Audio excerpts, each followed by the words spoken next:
আচলতে ভাষাই নাই আজি দাদা অবিহনে জন্মদিন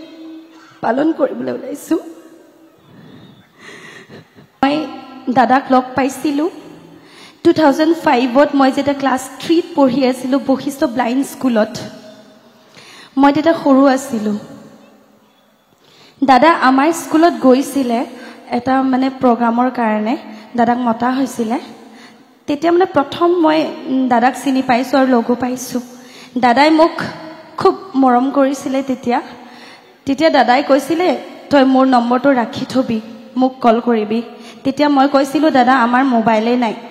ঠিক আছে মই কেতিয়াবা লগ কৰিম বুলি কৈছিলে আৰু 2016ত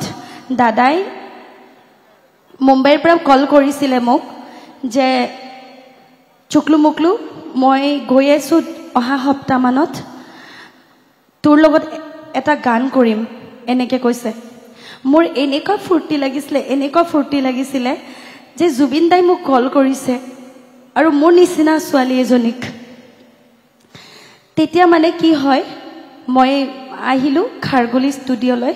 তাৰপিছত দাদাই মোক খুব মৰম কৰিলে আনকি দাদাই মোক সোফাত বহাই পেলাই দাদাই ক'লে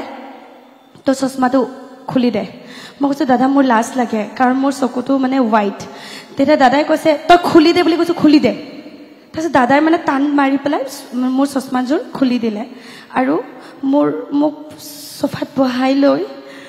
দাদাই ফ্ল'ৰত আঁঠু কাঢ়ি বহি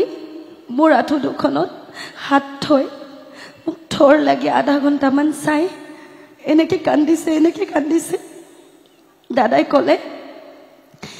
যে মই এখন চিনেমা কৰি আছো ৰৈ ৰৈ বিনালে তাতে মই চকুৰে নেদেখা ৰোলটো মই কৰিম তই মাজে সময় আহি থাকিবি মই তোক ফলো কৰিব লাগিব তই কেনেকে মানে কামবোৰ কৰ মোক এনেকে কৈছে তাৰপাছত বহুত কেইটা আছে আৰু এনেকে পাৰ হৈ গ'ল দাদাই মানে মোক মৰমতে তেখেতৰ ডিঙিৰ পৰা এই মণিডাল মই যিটো মণিডাল পিন্ধি আহিছো এই মণিডাল দাদাৰ ডিঙিৰ পৰা ওলাই মোক পিন্ধাই দিছিলে আৰু দাদাই কৈছিলে যে এই মণিডাল তোৰ লগত সদায় ৰাখিবি এই মণিডাল যেতিয়ালৈকে থাকিব জুবিন গাৰ্গ তোৰ লগত সদায় থাকিব মোক তেনেকে কৈছিলে আৰু দাদাই মানে এনেকুৱা মোক মৰম কৰিছিলে দাদাই এনেকে ভাতো খুৱাইছিলে দাদা বুলি নহয় গৰিমা বৌ মোক খুব মৰম কৰে মই ভাবিবই নোৱাৰো যে আজি দাদাৰ অবিহনে জন্মদিন পালন কৰিব আহিছো